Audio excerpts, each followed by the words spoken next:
Fam, hope this message finds you all well and good spirits. We are here in Charlotte, North Carolina with Ford's crazy awesome headquarters for their auto sports. And what do we have behind me? Of course, we have the beautiful Dark Horse, but we're here today for the Dark Horse R reveal. Dark Horse R.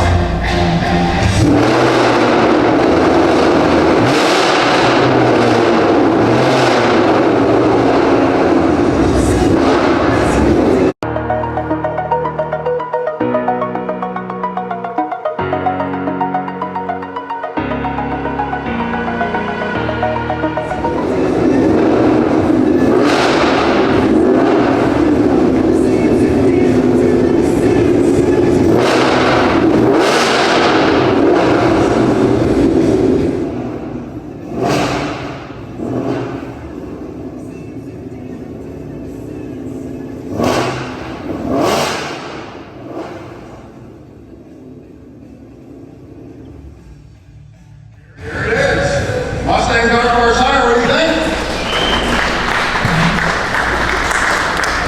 So we are building this car for the most demanding track enthusiasts. People that want to take a Mustang to the track. They can use it for track days, they can use it for grassroots racing through a lot of different series that are available to them around the world. Program engineer, Okay. and I'm responsible for the new Dark Horse R program. Okay, well, I had to ask him some hard-hitting questions because that's why you tune into the channel. First, I want to say, what was the significance of going to a 4th Gen Coyote over something like, let's say, the 5.2 Voodoo or Predator motor, things like that? Right. Well, I mean, the car is a Dark Horse R, and it's based on the production Dark Horse that you see over there, right? So what we've done is really tried to take the best components out of the production car and use those in our race version.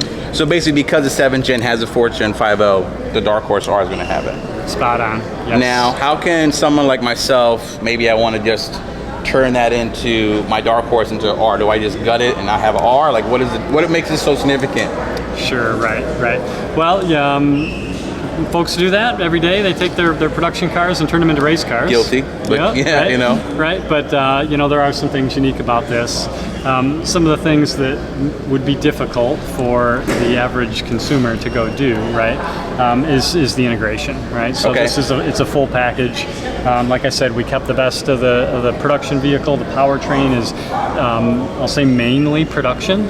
But to control that powertrain, we've got the production PCM, and we have unique software that we write. We take out modules that we don't need, turn off those interfaces between the modules, right, that for things that aren't necessary, and add unique software to be able to talk to and add modules that we add, for example, like the Motec system. So doing that integration, that's tough stuff and difficult to do. So it does have a Motec system in there?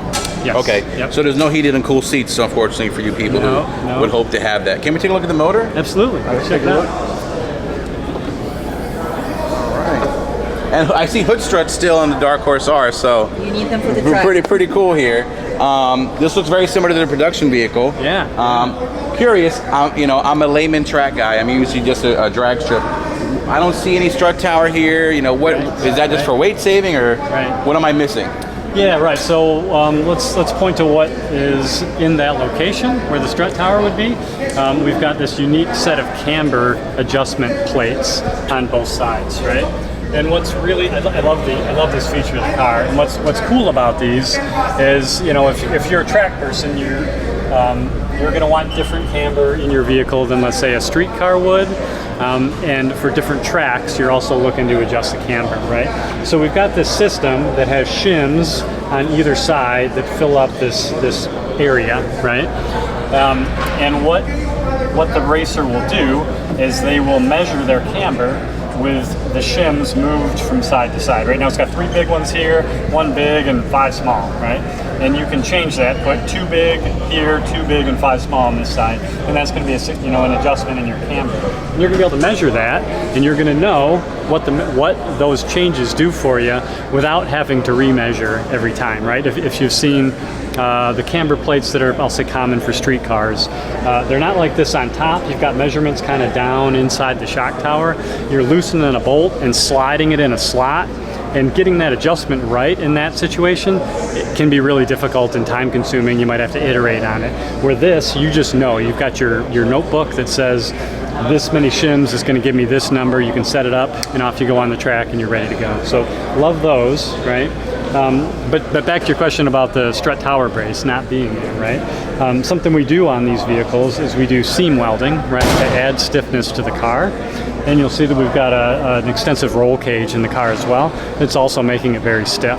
Got it. So would there be some benefit? Maybe a tiny benefit if we were able to keep it. Yeah. But for other reasons, we've made other choices, right? So we feel comfortable the car's very good without the strut tower brace. Well, I appreciate all those answers, but I have something to ask you.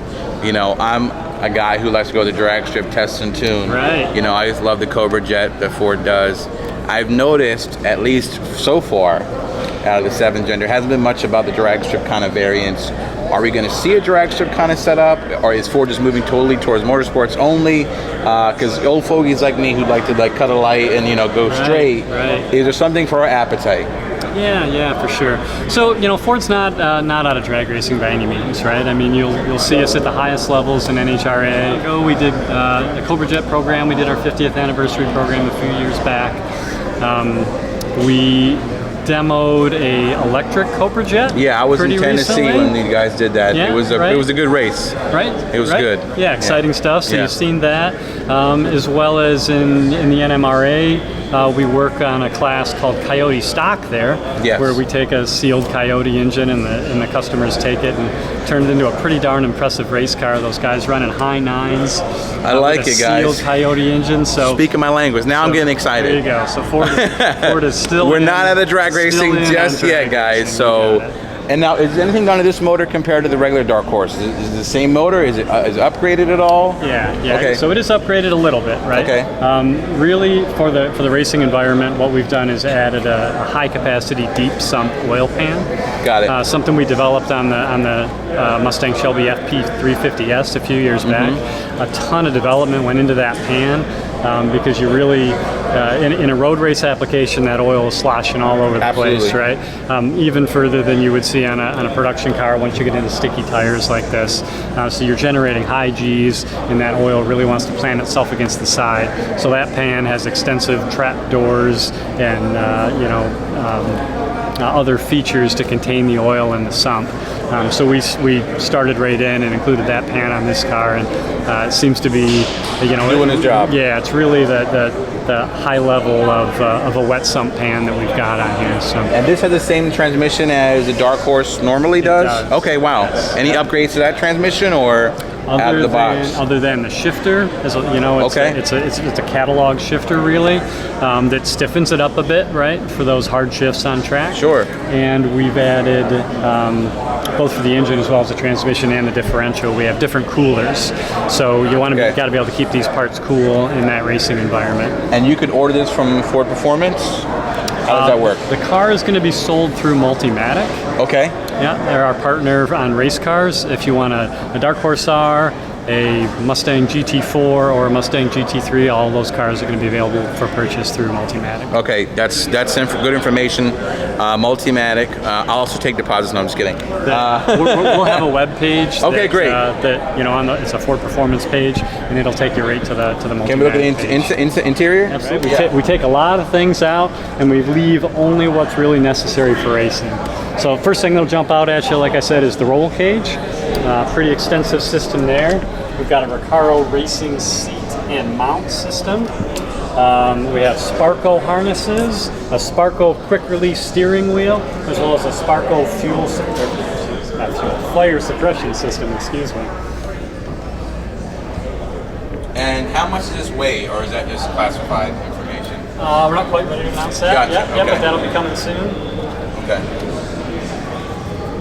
And you can see the Motec system is replaced where the screen would be there. Yeah, exactly. Yep. We've Okay. got the Motec data logger there, an information system. A keypad there for important functions added. Your ignition and master power switch. Okay.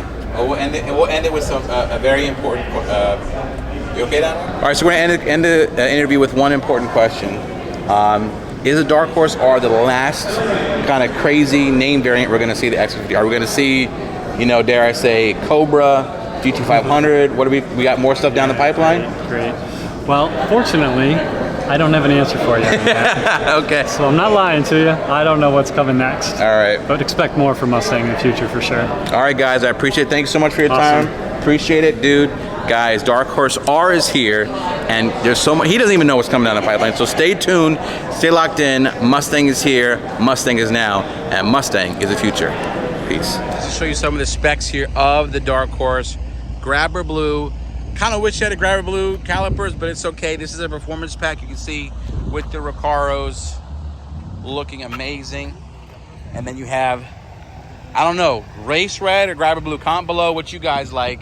I'm torn. They both look good, but this guy got the nod because you got the grabber blue calipers, and this is both performance pack. You can see all these beautiful Dark Horses together.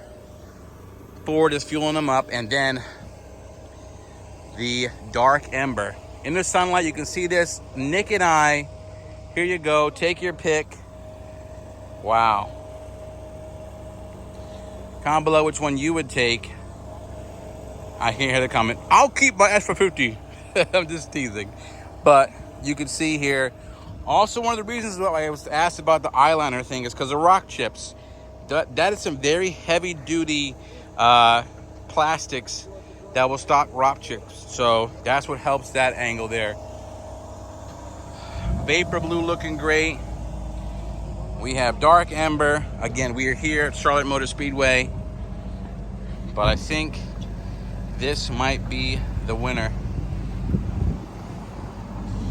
It's like a gunmetal gray color on the wheels. They also have a painted black roof. But take a look. So all types of media are here.